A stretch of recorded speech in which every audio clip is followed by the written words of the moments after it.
Halo, kita jumpa lagi. Kali ini kita sudah sampai di video ke-6 yang akan membahas tentang korelasi antara EMA 10, Exponential Moving Average 10, dengan RSI 7, teman-teman. Kita bikin template baru. Oke, BB plus EMA 10 plus RSI 14 plus RSI 7. Kita save, kita delete yang nggak perlu. 615 kita delete, 50 kita delete dulu.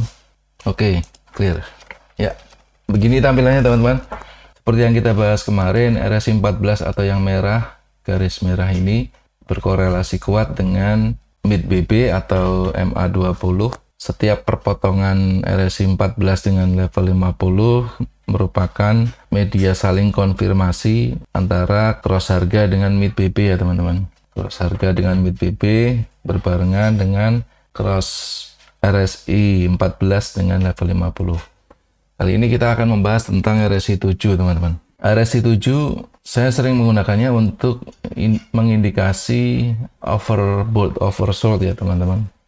Kami menggunakan level 76,4 serta 23,6 untuk oversold, 76,4 untuk overbought bagi RSI 7 ya, seperti ini. Oke, seperti ini teman-teman. Selain dari over, RSI 7 ini juga berkorelasi kuat dengan cross harga terhadap exponential moving average 10 seperti ini teman-teman. RSI 7 cross level 50, harga cross exponential moving average 10. Ketika kembali naik, dia pun cross atas bawah. Seperti ini teman-teman. Naik, kembali turun. Naik, kembali turun. Naik, kembali turun. Oke. Lalu bagaimana cara menggunakannya? Sehubungan dengan setting BBM Asof ini nanti, saya akan bahas satu persatu. Yang pertama adalah yang perlu kita ketahui, setiap pertemuan RSI 7 dengan level manapun yang ada di sini dari 14,58, 23,6, 38,2, 50, 61,8, 76,4 atau 85,41 ini, setiap pertemuan RSI 7 dengan level-level tersebut itu adalah area SNR teman-teman ya. Kita bisa melihat di area-area tersebut, kita bisa kasih contoh ya. Oke, ada beberapa contoh, semoga cukup mewakili nanti. Baik, kita lihat di time frame bawahnya H1 seperti apa kondisinya. Ketika RSI 7 berada di level 61,8 di dua top ini, double top ini, kita lihat di H1 kondisinya seperti apa. Di atas di dua top ini dua-duanya menunjukkan indikasi overbought teman-teman. Di sini ya, ada dua kondisi overbought. Statusnya masih sama ketika RSI 7 berada di 76,4. Di level bawahnya juga kita harus melihat bagaimana support resistance itu berlaku ya teman-teman. Ya, seperti ini teman-teman. Terjadi kondisi overbought, dia melakukan correction, kembali re-entry, naik lagi, sehingga dia tidak kuat meneruskan perjalanan, murni menjadi overbought. Akhirnya dia mulai membuat tren turun ya teman-teman. Tren turun pertama atau ini first leg untuk H1 ya teman-teman. 1, 2 gitu. First leg untuk H4 juga 1, 2. Begitu juga di overbought yang kedua di H1 tadi, yang ini teman-teman. Terlihat di M15 juga memperlihatkan hal yang serupa. RSI juga menunjukkan overbought. Gitu ya teman-teman. Nanti kita akan detailkan, cuman di awal ini kita akan menunjukkan bagaimana pertemuan RSI 7 dengan level-level yang kita tetapkan ini menunjukkan SNR yang cukup perlu kita perhitungkan. Selanjutnya ketika RSI 7 cross yang ini teman-teman, kita perbesar biar mudah. Yang ini cross level 50 turun, apa yang terjadi di H1 dan bawahnya. Oke, Di H1 juga terjadi hal yang serupa. RSI 7 cross level 50, RSI 7 cross EMA 10, dan menjadikan momen ini menjadi perpindahan harga dari up BB menjadi low BB atau bagian bawah Bollinger Band, sehingga menjadi masuk ke area sell area ya teman-teman. Dari buy area berpotongan menjadi sell area. Kita lihat di M15.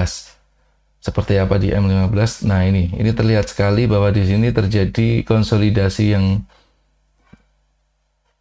cukup lumayan, teman-teman. Ini ada 9 candle 15 menit, sekitar 2 jam, teman-teman, terjadi konsolidasi.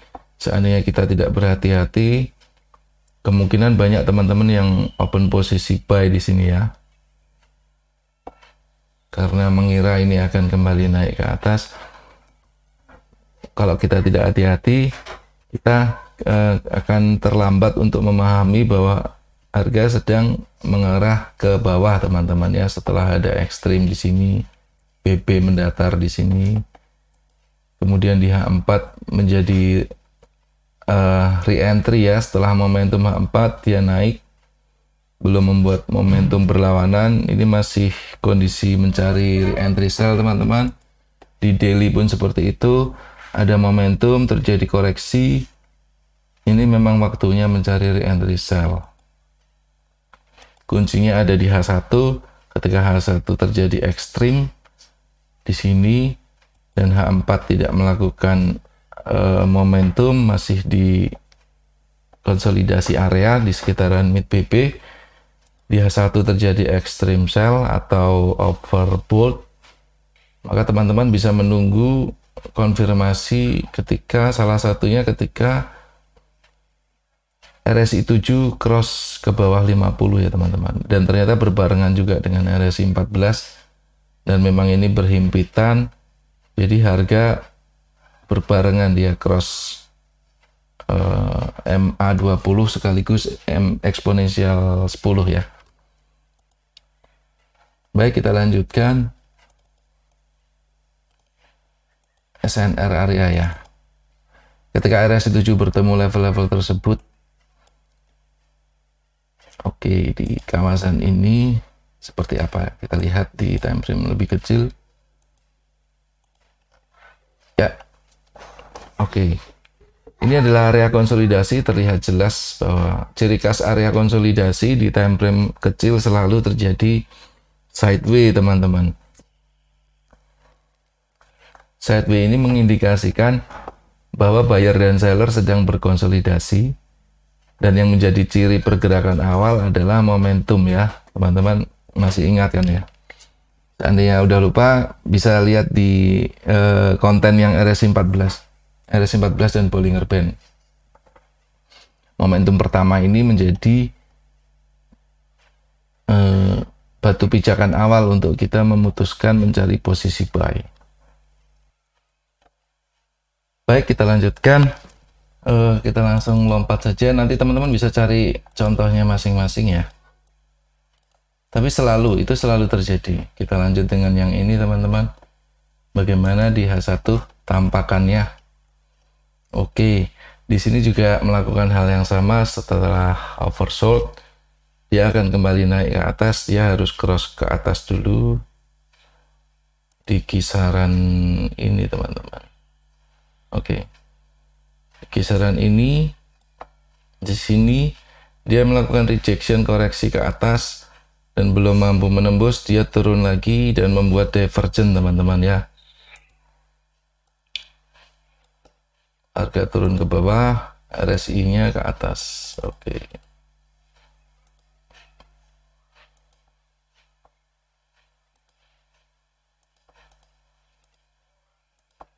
Ya, seperti ini, teman-teman. Divergent ini sering digunakan sebagai indikasi bahwa harga akan berbalik ya, mengikuti arah RSI dari harga yang turun menjadi mengikuti arah RSI menjadi naik.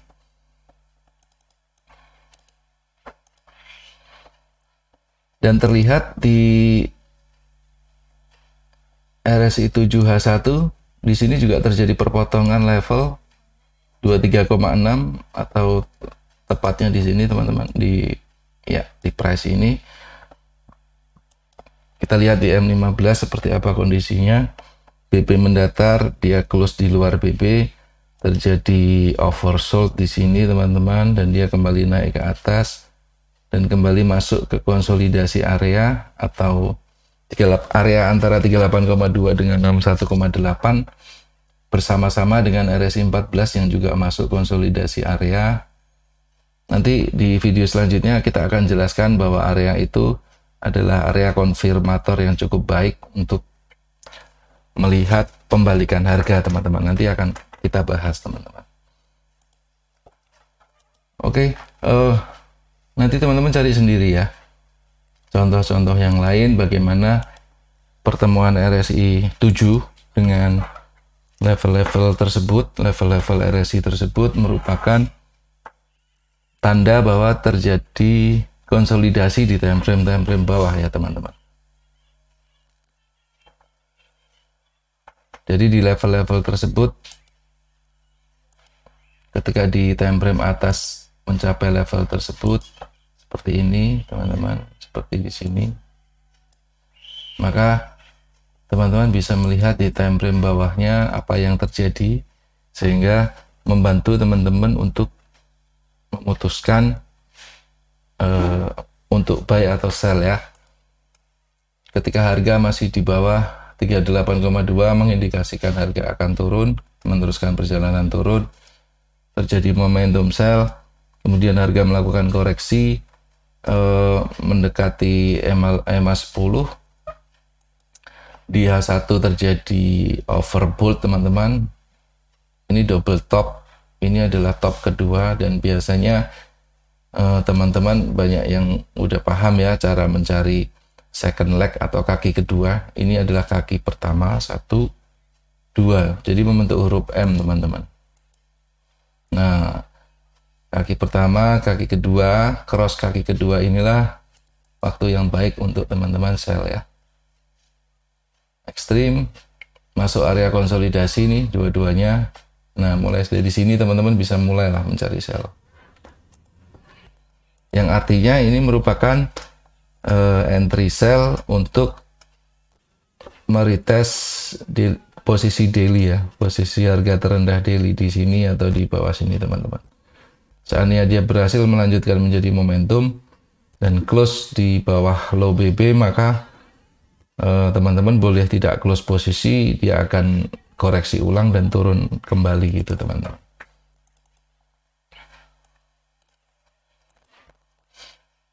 RSI 7 banyak saya gunakan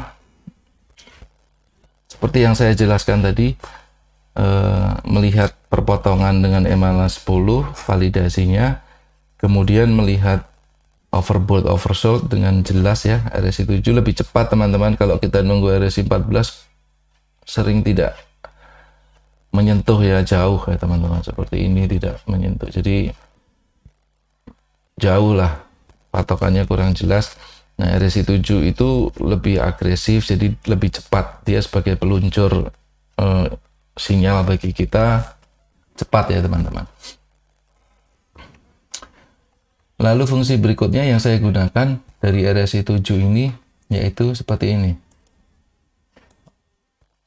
Seperti yang kita tahu, RSI 14 mengindikasikan harga sedang berada di bawah atau di atas mid BB ya teman-teman. Perpotongan 50, level 50 RSI 14 adalah berkorelasi dengan perpotongan harga terhadap mid BB ya. Di sini terjadi perpotongan ke atas, harga juga memotong ke atas. Cuman teman-teman harus melihat dan harus hati-hati, tidak semata-mata perpotongan ke atas ini walaupun close di atas mid BB, tidak semata-mata itu menjadi kepastian bahwa harga akan langsung meneruskan perjalanan ke atas. Masih ada sesi koreksi teman-teman, jangan lupa. RSI 7 menyentuh 61,8 dan kembali masuk. Di sini terjadi koreksi atau konsolidasi ya teman-teman. Ketika di RSI 7 kembali masuk, terlihat sangat jelas bahwa RSI 14 juga kembali turun ke bawah. Saya perbesar supaya jelas. Ya, di sini RSI 14 nampak sudah mulai close di atas level 50, RSI 7 juga close di atas 61,8. Namun ketika melakukan koreksi turun ke bawah, RSI 14 juga ikut turun teman-teman ya. Oke, jika teman-teman berani selama perjalanan turun candle ini, ketika RSI 14 sudah positif ada di bawahnya walaupun belum close candle, ada beberapa teman-teman yang berani untuk follow sell langsung ya teman-teman. Tapi saya tidak menyarankan, akan lebih aman ketika dua-duanya ada di bawah level 50 seperti ini. Close dan berada di bawah level 50, boleh teman-teman sell di sini. Atau yang lumayan aman juga adalah ketika harga mulai berada di bawah mid PP dan EMA 10 teman-teman, ada di sini. Teman-teman boleh mulai sell di sini. Ya, terlihat ketika ini kembali retest ke atas, di level ini juga dia kembali rejection ke bawah ya teman-teman. Bisa jadi close candle teman-teman sell di sini. Selama perjalanan dia koreksi kecil ini, teman-teman bisa memasang beberapa posisi sell kembali ya.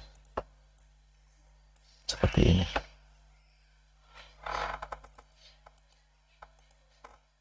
Semua tergantung teman-teman ya, cara menganalisa dan money management, jumlah lot dan lain-lain silahkan dipertimbangkan dengan baik.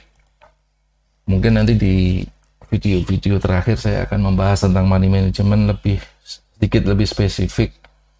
Kali ini kita akan kembali fokus ke RSI 7 ya teman-teman. Jadi fungsi RSI 7, saya ulangi kembali, di setiap pertemuan RSI 7 dengan level-level yang ada ini, itu kita harus segera lihat di time frame bawahnya apa yang terjadi di sana. Idealnya di setiap pertemuan RSI 7 dengan level-level ini kita open posisi ya teman-teman. Di sini kita open, di sini kita open, di atasnya sini kita open. Nah, ini hanya bisa dilakukan kalau teman-teman follow betul-betul time frame di bawahnya seperti apa dengan cara membaca yang sama ya teman-teman. Nah, ini ada aman ketika semuanya ada di atas level 50. Harga berada di atas mid PP dan berada di atas EMA 10 seperti ini. Kita bisa mulai buy di sini. Kita bisa mulai buy di sini. Terjadi koreksi lagi di sini teman-teman, terlihat ya. Dia turun dan kembali masuk lagi di level 61,8, kembali bekerja keluar dari area konsolidasi maksudnya. Oke, terjadi cross dengan RSI 14 di sini teman-teman bisa buy lagi. Re-entry buy di sini teman-teman. Bertepatan dengan cross RSI 7 dengan RSI 14. Itu bukan kemutlakan teman-teman, itu kalau saya melihatnya sebagai kreativitas ya. Jadi setiap perpotongan RSI dengan level divergent dan lain-lain itu membutuhkan kreativitas teman-teman untuk berimajinasi dan berlogika ruang, karena di sini ada Bollinger Band juga yang menyediakan kebutuhan kita akan dimensi ruang. Teman-teman harus menyatukan itu semua, yang sangat sulit bagi saya membreakdown itu satu persatu dalam satu pembahasan ya. Mungkin kita akan bisa membahas lebih detail di forum Telegram Matahari teman-teman ya. Nanti teman-teman yang masih ingin banyak berdiskusi boleh membahas ini, menanyakan atau berdiskusi ini dengan teman-teman yang lain di grup Telegram Matahari teman-teman ya. Buat kalian yang pengen join grup Telegram Matahari, silahkan klik link di deskripsi di bawah video ini ya teman-teman. Baik, RSI 7 fungsi-fungsi dasarnya sudah saya jelaskan. Nanti ada fungsi yang lebih keren nanti ketika sudah lengkap saya bisa jelaskan, kalau sekarang masih sedikit sulit ya teman-teman. Baik, kita akan akhiri sesi untuk video ini. Kita akan bertemu lagi di video selanjutnya yang akan membahas tentang RSI 30 dan Exponential Moving Average 50 teman-teman. Baik teman-teman, sekian dari saya, terima kasih, happy trading.